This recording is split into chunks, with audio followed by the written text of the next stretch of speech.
Razer, bon, on a testé des claviers de chez Razer, on a testé des souris aussi, on a testé un premier casque, c'était un haut de gamme, ici on va descendre un petit peu de gamme, parce qu'il faut essayer de trouver pour tous les budgets, et on va tester le tout nouveau Razer Barracuda X Chroma. Ouais, Chroma, c'est avec, vous savez, les RGB sur les côtés. On va voir ce que ça donne, surtout au niveau du son de l'oreille, au niveau du son du micro. Et puis on va faire un petit tour général du truc, normal. Allez, c'est parti pour le déballage.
Le voici, le voilà. Alors, on descend peut-être un peu en gamme de prix, mais on ne descend pas en qualité. Certes, on va avoir des plastiques mat. Bon, c'est normal aussi, il faut descendre aussi un petit peu en matériaux. Mais on va avoir des mousses au niveau des oreilles qui sont clairement très agréables. Il faut avouer que ça ne m'a pas chauffé les oreilles, ça ne m'a pas fait mal aux oreilles après un certain temps. Au niveau de l'arceau du dessus, on va retrouver le Razer qui est gravé dedans, avec une mousse sur le dessus qui n'est pas en mousse de forme bien évidemment, mais qui ne fait pas mal à la tête et pourtant j'ai une grosse tête. Et je peux vous avouer que malgré ma grosse tête, eh bien je n'ai pas dû faire les réglages pour pouvoir l'agrandir, donc ça tenait assez bien. Vous aurez remarqué qu'on a plusieurs boutons, le bouton pour mettre mute le micro, une roulette pour le volume, vous allez avoir le bouton d'extinction allumage, un USB type C et un bouton pour switcher de différents modes. Donc voilà, ça c'est l'ensemble des boutons qui sont uniquement sur un seul côté. Vous allez avoir un micro qui est détachable. Et oui, vous allez avoir ce micro qui est totalement détachable. Pourquoi? Eh bien, vous allez voir après dans l'utilisation. En tout cas, au niveau des matériaux, qualité de finition, il n'y a rien à dire. On est vraiment sur quelque chose de très propre. Il tient très bien en tête. Et maintenant, on va voir toutes les applications qu'il a. Il est compatible par câble en USB type C des deux côtés et vous avez vu que ce câble, eh bien, il est de excellente qualité. C'est un câble tressé, franchement, là, ils ont fait fort. On va avoir du 2,4 GHz via le dongle. J'avoue que ça, c'est mon petit préféré. Et du Bluetooth 5.3 LE. Pourquoi c'est mon petit préféré? Vous verrez ça dans le test par la suite. Bon, vous avez un haut-parleur de 40 mm de chaque côté. Vous avez 6 zones RGB sur le casque de chaque côté, bien évidemment, pour un poids total de 285 grammes. Il est compatible avec tout simplement le Dolby 7.1, donc on est sur quelque chose de très propre. Sur un PC, il faudra télécharger l'application Razer pour activer le Dolby 7.1 pour avoir la meilleure qualité de son possible lorsque vous regardez vos films, etc., etc. Mais il est aussi compatible Dolby 7.1 sur smartphone. Et oui, il peut se connecter à un smartphone et on va voir ça tout de suite. Il y a une application Razer Audio Xbox, il y a une application pour simplement le smartphone. Pourquoi? Il va pouvoir se connecter à une Switch avec dongle, etc. Il va pouvoir se connecter à une PlayStation, jusqu'à PlayStation 5 Pro, je précise. Il va pouvoir se connecter à n'importe quelle Xbox, série S, série X, même dans les dernières, à un PC et à un smartphone. Et dans le smartphone, vous allez tout simplement télécharger une application qui s'appelle Razer Audio App. Et là, vous allez pouvoir faire quelques réglages. Je ne vais pas vous mentir, moi je l'ai eu, qu'il n'y a pas encore la mise à jour sur Razer Synapse. Et donc, je n'arrivais pas à régler le RGB. J'ai pu le régler via l'application Razer Audio App. Dans cette application, c'est assez simpliste. Vous allez avoir, si vous avez un smartphone qui est compatible Dolby 7.1, ça s'active directement. Si vous avez l'application en plus, vous allez pouvoir aller dans les réglages, il y a l'équaliseur pour tout simplement régler le son comme vous en avez envie. Vous avez un mode gaming pour réduire la latence parce que vous serez tout simplement en Bluetooth. Vous avez un bouton mute pour couper le micro. Vous avez un bouton aussi pour couper les appels si vous êtes en gaming sur votre smartphone. Bref, vous avez un casque audio pour votre smartphone, aller à la salle de sport, etc. Mais vous avez aussi un casque pour faire du gaming sur votre smartphone, votre PC ou votre console. Il est quand même pas mal compatible. Je vais maintenant parler de la qualité du son. Au niveau de la qualité du son, j'ai trouvé que le son était beaucoup plus rond si on le met en mode cinéma ou en mode musique. Ce sont des modes pré-réglés de base. Si on le met en mode gaming, il est vrai que là, il manque un peu de rondeur, un peu de basse. Donc moi, j'ai joué en mode musique et j'avoue que j'avais, dans les explosions, quand ça tire, par exemple, sur du golf et tout, ça pétait un petit peu plus. C'était beaucoup plus agréable.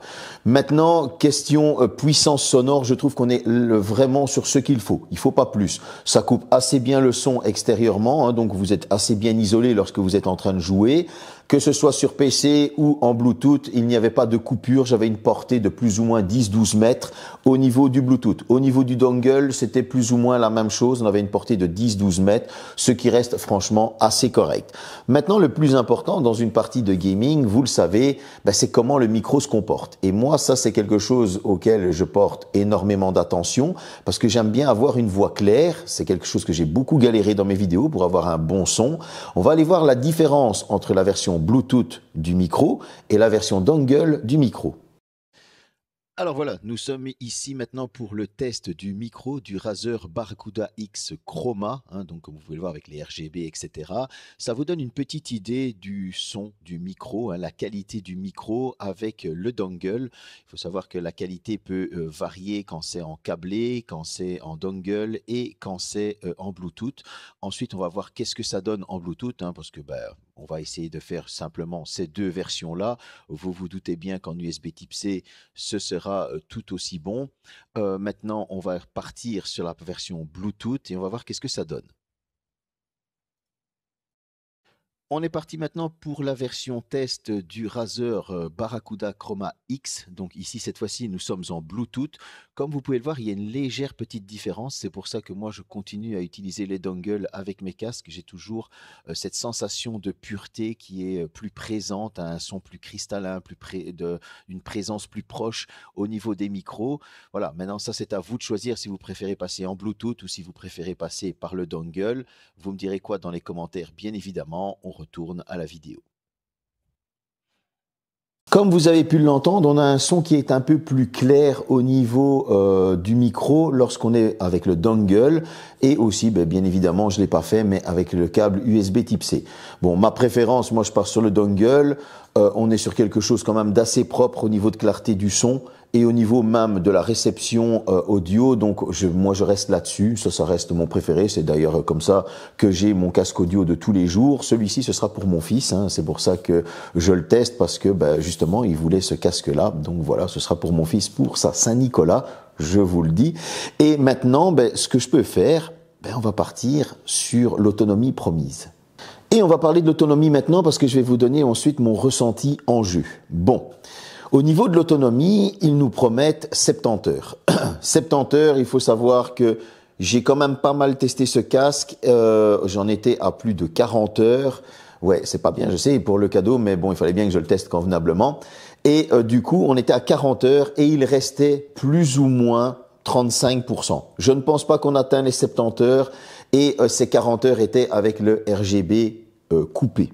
Maintenant, j'ai rejoué une partie avec le RGB allumé et là, oui, malheureusement, ça file un petit peu plus vite. Bon, est-ce que c'est dramatique? Non, parce qu'on sait toujours qu'il y a le théorique et qu'il y a le pratique. En général, tout ce qui est théorique, ce qu'on nous annonce, c'est fait dans des laboratoires. Vous le savez bien. En tout cas, ici, on est sur une excellente autonomie. Je veux dire, à partir du moment où vous allez commencer à game, vous voyez qu'il vous reste un petit 20%. Ne vous inquiétez pas, vous êtes encore parti pour quelques heures de jeu.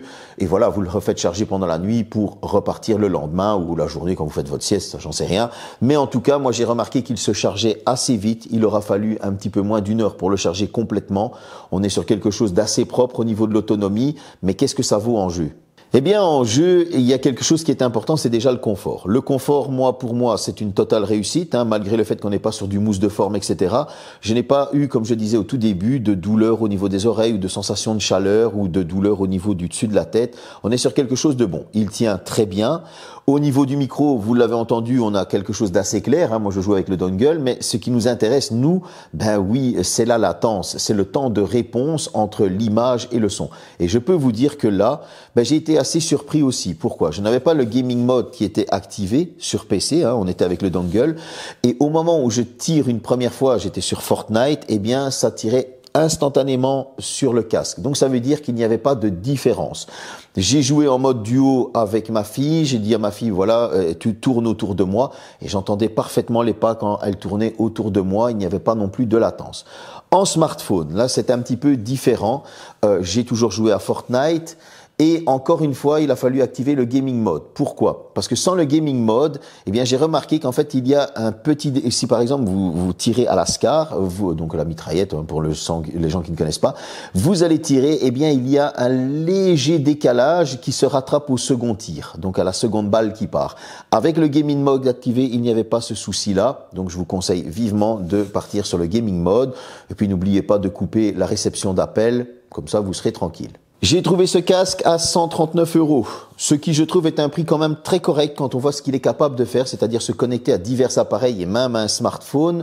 Et en plus de ça, ben oui, avoir quand même une qualité sonore qui est bonne, avoir une qualité de micro qui est bonne et avoir une bonne autonomie, parce qu'au final, son autonomie, c'est un point fort aussi. Alors certes, si je dois trouver un petit défaut, c'est qu'il n'était pas encore accessible dans Synapse, mais il était dans Razer Audio App du smartphone. Sinon, j'étais obligé d'avoir le RGB activé de la manière d'origine, etc. Le deuxième petit défaut, c'est quoi? Eh bien, c'est que pour passer de Bluetooth à dongle, c'est-à-dire pour aller, si on a été sur son smartphone, qu'on l'a utilisé comme un casque et tout simplement pour écouter de la musique ou quoi, et qu'ensuite on veut passer sur son PC, eh bien là, c'était un petit peu plus fastidieux parce qu'il va falloir éteindre le casque, allumer le casque avec bien évidemment le Bluetooth du smartphone qui n'est pas activé à côté, pour ensuite le switcher en 2,4 GHz. Et ensuite, vous pouvez rallumer votre Bluetooth. Pourquoi cette technique-là? Parce que sinon, il se connecte automatiquement au Bluetooth du PC ou du smartphone. Et donc là, c'est un petit peu plus fastidieux, c'est un petit peu plus ennuyeux. Ne vous inquiétez pas, une fois qu'il est connecté en 2,4 GHz, il ne va pas aller rechercher de nouveau le Bluetooth. Mais bon, moi j'ai trouvé cette petite méthode un petit peu plus fastidieuse. Il est vrai que sur le bouton switch, ça aurait été plus facile de nous faire switcher tout simplement Bluetooth ou 2,4 GHz. En tout cas, voilà. J'ai trouvé que ce casque est franchement de très bonne facture. Encore une fois, c'est un produit Razer qui me plaît. Bon, sinon j'aurais pas autant de produits Razer sur mon bureau et j'en achèterai pas à mon fils. Moi, pour le coup, je vous le conseille vraiment. Maintenant, j'espère que cette vidéo vous a plu. Dites-moi dans les commentaires justement ce que vous pensez de ce casque à 139 €. Et mettez-moi un pouce. N'oubliez pas de vous abonner. Salut!